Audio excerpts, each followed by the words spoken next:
Welcome along to the attheraces.com preview of the Albert Bartlett at the Cheltenham Festival. We're moving on to the Friday and looking at a 3-mile event for novices, which surprisingly, as we introduce our guest Mick Fitzgerald, has got Willie Mullins horses all the way through and it's got Black Hercules topping the market. Yeah, horse who finished 4th in the Cheltenham Festival bumper, so he's been to Cheltenham and has run really well. Looked good when winning his last 2 starts, but just look at the prices. 7 to 1 7 to 1 favourite. And I think that shows you how open the race is. No horse has absolutely stamped their seal on the race. This horse looked good. He made the running in the bumper last year because they thought he stays really well, so we've got to really stretch him. And I like the way he jumped the last here and galloped to the line. There was plenty to like about this, but I'm just not convinced. He's got his good bumper form, but his 2 wins over hurdles have come at Cork on heavy ground. Yeah. It's a different test for him. Yes, Willie has also got a couple more in the race, including Shane's Hill, who could be more likely to go back for the Supreme. But let's mention this race because we've also got in the mix here No More Heroes. Yeah, No More Heroes is probably the interesting one in here. Gordon Elliott's horse, who beat Shane's Hill and outstays him. And I think this is the key. Outstays him.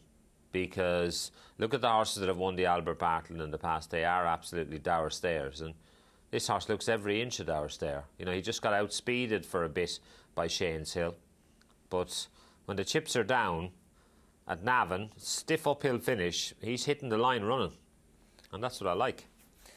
Well, that's a couple of bits of Irish form. There's a key race at Doncaster from a few weeks ago, which Karachi Apache gets up to win for Nicky Henderson. Took his record to 3 from 3, and he sees off a key form line here, making Black Lion, who has got form with parlour games at Cheltenham, and he's got form through into the Challow as well. And he almost seems to have won this race, but is mugged by Karachi Apache over the far side. Yeah, who is not overly big, but is very honest. Gallops all the way to the line, and he'll give his owners, Henry Ponsonby, a great run for their money. But Black Lion really likes Cheltenham, and there's a train of thought that many people feel he represents the value in the race. But Karachi Apache, if you back him, he'll give you a good run for your money.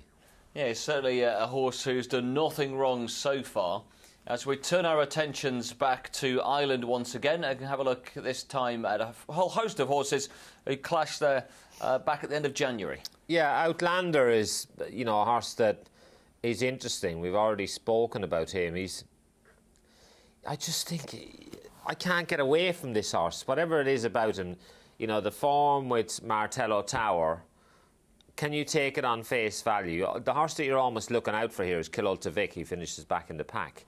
And he was, you know, he was impressive this day. If he's able to find that form and repeat it, you'd say, yes, he's a player. But there's a couple of bits of form of his that you're just scratching your head going, where's that? Where did it go wrong, you know? And Kilolta Vic's price does vary in many respects. He's 12 to 1 in the place, 25 in another as well. So Black Hercules and No More Heroes, 7 to 1 and 9 to 1 at the top of the market. One to mention, Mick, and that's Value at Risk. Yeah. He was just the most gorgeous looking horse, and it was an extraordinary performance last time at Cheltenham. He looked beat, but he came again. And on the back of it, Dan Skelton's thinking stepping up to 3 miles is going to suit. Yeah, and, you know, if you can forgive him that run, if you didn't have him running disappointing at Cheltenham, he'd be a lot shorter than 7 to 1 for this race, on the impression that he left in his win at Newbury. I just think that this horse is a player at a price. And I think in a race that is open, this horse could be the one horse who's open to the most improvement. I think if you just for a second draw a line through his last run, you're getting a good price about a horse who probably should be shorter. And Thomas Brown as well has got some good form around the track for Harry Fry. So Black Hercules favourite, Mick, you're siding with? I'm going with Value at Risk at a very attractive each way price.